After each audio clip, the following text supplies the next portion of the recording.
السلام علیکم viewers and welcome to history with Sohail YouTube channel. خلافت عباسیہ کے دوسرے خلیفہ ابو جعفر منصور تھے، جن کا پورا نام ابو جعفر عبداللہ منصور بن محمد بن علی بن عبداللہ بن عباس بن عبد المطلب تھا۔ ابو جعفر منصور کی ولادت 95 ہجری 711 عیسوی میں اپنے دادا علی بن عبداللہ بن عباس کی موجودگی میں ہوئی۔ ابو جعفر ان کی کنیت جبکہ منصور ان کا لقب تھا۔ ان کی ماں بربریون نسل کی ایک لونڈی تھی جن کا نام سلامہ تھا۔ وہ بڑی عابد و زاہد خاتون تھی۔ ابو جعفر منصور کا خاندان بڑا ہی علم و فضل میں یکتا تھا، لہٰذا بچپن میں اسے جو شاندار ماحول میسر آیا، اس نے اس کی صلاحیتوں کو نکھارنے میں اہم کردار ادا کیا۔ تحریک عباسی کے عہد شباب میں وہ بڑا سرگرم عمل تھا۔ صفا کے عہد حکومت میں جزیرہ آذربائیجان کی حکومت اسی کے سپرد تھی۔ وہ اپنے بھائی کے تمام فیصلوں میں شریک رہا۔ خلافت عباسیہ کے پہلے خلیفہ صفا نے اپنی زندگی ہی میں ابو جعفر منصور اور اس کے بعد عیسیٰ بن موسیٰ کے حق میں وصیت کر دی تھی۔ صفا کی وفات کے وقت وہ حج کے لیے مکہ مکرمہ میں تھا۔ بھائی کی موت کی خبر پا کر وہ فوری بغداد پہنچا، جامعہ مسجد کوفہ میں جمعے کی نماز پڑھائی اور اپنا پہلا خطبہ دیا اور 754 عیسوی میں مسند خلافت سنبھالی۔ ابو جعفر منصور اپنے بھائی صفا سے عمر میں بڑا تھا۔ جب اس نے خلافت سنبھالی تو اس وقت اس کی عمر 41 سال تھی۔ اگرچہ خلافت عباسی کی بنیادیں رکھی جا چکی تھیں، لیکن صفا کو چونکہ بہت کم عرصہ حکومت کرنے کا موقع ملا، اس لیے تخت نشین ہونے کے بعد منصور کو مختلف مشکلات کا سامنا کرنا پڑا۔ خود عباسی خاندان میں پھوٹ کے مواقع موجود تھے جو ان کے لیے ایک بہت بڑا خطرہ تھا۔ اس کے علاوہ ابو مسلم خراسانی اور ابو جعفر منصور کے درمیان رنجشیں موجود تھیں۔ منصور ابو مسلم کو عباسی خلافت کے خلاف سب سے بڑا خطرہ سمجھتا تھا۔ منصور نے ابو مسلم کو قتل کرا دیا، جس سے مزید بغاوتوں نے جنم لیا۔ بنو امیہ کے خاندان کے حامی بھی منصور کے لیے خطرہ تھے۔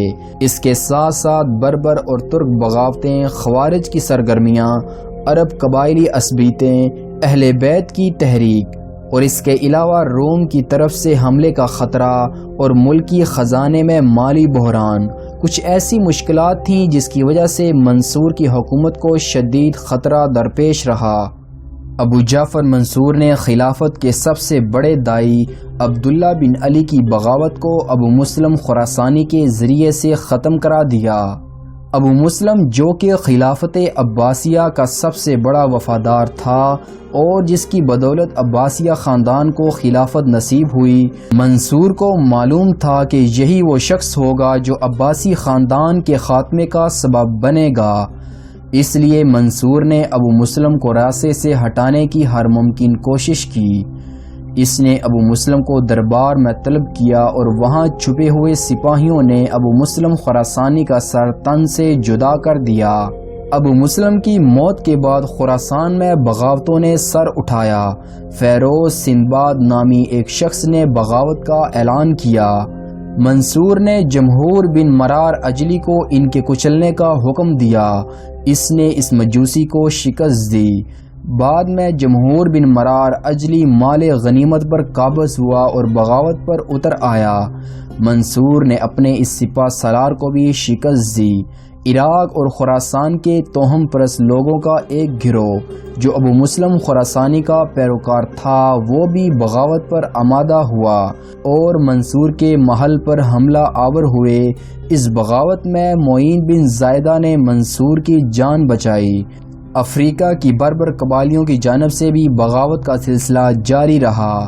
وہاں بھیجے گئے کئی سالاروں کو بربریوں نے قتل کر دیا، مگر عباسی فوجی کمانڈر یزید بن حاتم نے کیروان پر دوبارہ قبضہ کر لیا اور ارد گرد کے علاقوں میں بغاوتوں کا خاتمہ کر کے شمالی افریقہ میں عباسی تسلط قائم کیا۔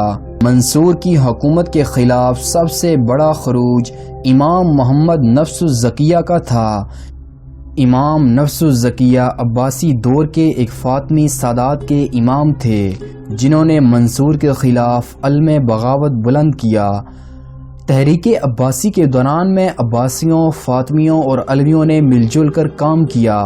فاطمیوں کو یقین تھا کہ کامیابی کے بعد خلافت ان کے سپرد کر دی جائے گی، لیکن ایسا ممکن نہ ہو سکا، اور عباسیوں نے کامیابی کے بعد اپنی خلافت کا اعلان کر کے ابو العباس صفا کو پہلا خلیفہ نامزد کیا۔ اس پر فاطمیوں کو بڑی مایوسی ہوئی۔ اس وقت فاطمی سادات میں سے دو شخصیات نہایت اہم تھیں۔ اولاً حضرت امام جعفر صادق، جو کہ حضرت امام حسین کی اولاد میں سے چھٹے امام تھے، جو کہ اپنے تقوی کی وجہ سے عوام میں بے حد مقبول تھے۔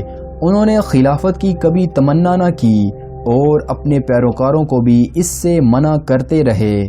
لیکن دوسری شخصیت امام محمد نفس الزکیہ کی تھی، جو کہ حضرت امام حسن کی چوتھی پشت میں سے تھے۔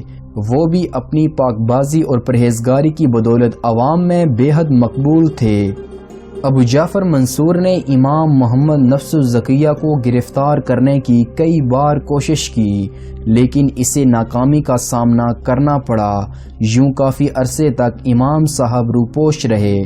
آخرکار 762 عیسوی کو امام نفس الزکیہ مدینہ میں ظاہر ہوئے اور وہاں اپنی خلافت کا اعلان کیا۔ بہت جلد حجاز اور یمن کے لوگوں نے ان کو اپنا خلیفہ تسلیم کر لیا۔ یوں خروج کی ابتدا ہوئی۔ امام نفس الزکیہ کی اس تحریک کو امام مالک اور امام ابو حنیفہ کی حمایت حاصل تھی۔ منصور نے مدینہ منورہ میں ان کے گرفتاری کے لیے افواج روانہ کیں۔ امام صاحب نے عباسی فوج کی آمد کی اطلاع پر ساتھیوں سے مشورہ کیا اور شہر مدینہ میں محصور ہو گئے۔ بعد میں بہت سے لوگوں نے ان کا ساتھ چھوڑ دیا۔ یوں جنگ کے دوران امام صاحب کو شہید کر دیا گیا۔ آپ کے سر مبارک کو عبرت کے لیے مدینے کی گلیوں میں پھیرا گیا۔ بغاوتوں کو ختم کرنے کے بعد منصور نے فتوحات کی طرف توجہ کی۔ سندھ میں کمزور ہوتی حکومت کو پھر سے مضبوط کیا اور ارد گرد کے تمام ہندو راجاؤں کو مطیع و فرما بردار بنایا۔ تبرستان پر قبضہ کیا اور ترکوں کی سرکوبی کی۔ روم پر لشکر کشی کی اور بہت سے روم کے مفتوحہ علاقے دوبارہ بازیاب کرائے۔ جبکہ دوسری جانب اندلس میں عملی خلافت کا آغاز ہو چکا تھا۔ عبد الرحمن نے وہاں ایک مضبوط ریاست قائم کی۔ منصور نے اندلس پر حملہ کر کے اسے اپنی سلطنت میں شامل کرنا چاہا، لیکن عبد الرحمن کے ہاتھوں عبرت ناک شکست کھا کر بچے کھچے عباسی سپاہی لوٹ آئے۔ عباسیوں نے اس کے بعد کبھی اندلس کا رخ نہیں کیا۔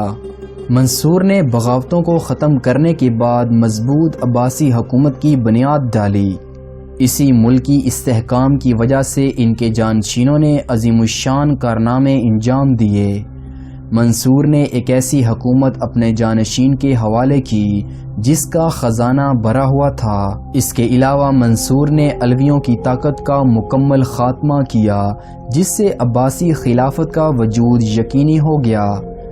اس نے خلافت کے مذہبی تقدس کو بحال کیا اور یہ نظریہ پیش کیا کہ چونکہ بنو عباس بھی اہل بیت میں سے ہے، اس لیے سیاسی قیادت کے علاوہ مذہبی قیادت یعنی امامت کا حق بھی اسے دیا جائے۔ یوں مستقبل میں ہم دیکھتے ہیں کہ سیاسی قوت اور غلبہ کھو جانے کے باوجود صدیوں تک عباسی خلافت کی اسلامی دنیا میں مرکزی اور روحانی حیثیت قائم رہی۔ منصور کے دور میں تعمیرات کے شعبے میں بھی بہت سے کام ہوئے۔ مسجد حرام کی توسیع ہوئی اور آبپاشی کی طرف توجہ دی گئی۔ اس حوالے سے اس کا سب سے بڑا کارنامہ بغداد کی تعمیر ہے۔ فرقہ رمادیہ کے فساد کے بعد اس نے دارالحکومت کی تبدیلی کا سوچا اور دریائے دجلہ کے کنارے ساسانی دارالحکومت مدائن کے قریبی مقام کو اپنے دارالحکومت کے لیے منتخب کیا اور بغداد اس کا نام رکھا۔ یوں ہم کہہ سکتے ہیں کہ عباسی خاندان کا اولین بانی ابو العباس عبداللہ صفا تھا، مگر اس کا دور جنگ و جدل اور مخالف قوتوں کی بغاوتوں کا دور تھا۔ مگر ابو جعفر منصور نے جس طرح بطور جانشین ان سب چیزوں پر قابو پایا اور اس کو استحکام بخشا، اسے جائز طور پر بنو عباس کا حقیقی بانی قرار دیا جا سکتا ہے۔ عبداللہ صفا منصور کے بعد اپنے بھتیجے عیسیٰ بن موسیٰ کو اپنا ولی عہد مقرر کرنا چاہتا تھا، مگر منصور اپنے بیٹے مہدی کو اپنا ولی عہد مقرر کرنے کی ٹھان چکا تھا۔ اپنے جانشین مہدی کے نام وصیت کرنے کے بعد وہ 148 ہجری بمطابق 775 عیسوی کو حج کے لیے روانہ ہوا۔ دوران سفر بیمار ہو گیا اور دوران سفر 63 سال اور کچھ ماہ کی عمر میں وفات پائی۔ وفات کے وقت سوائے اس کے خاص خادموں اور وزیر کے کوئی موجود نہ تھا۔ اس کا عہد حکومت تقریباً 22 سال رہا۔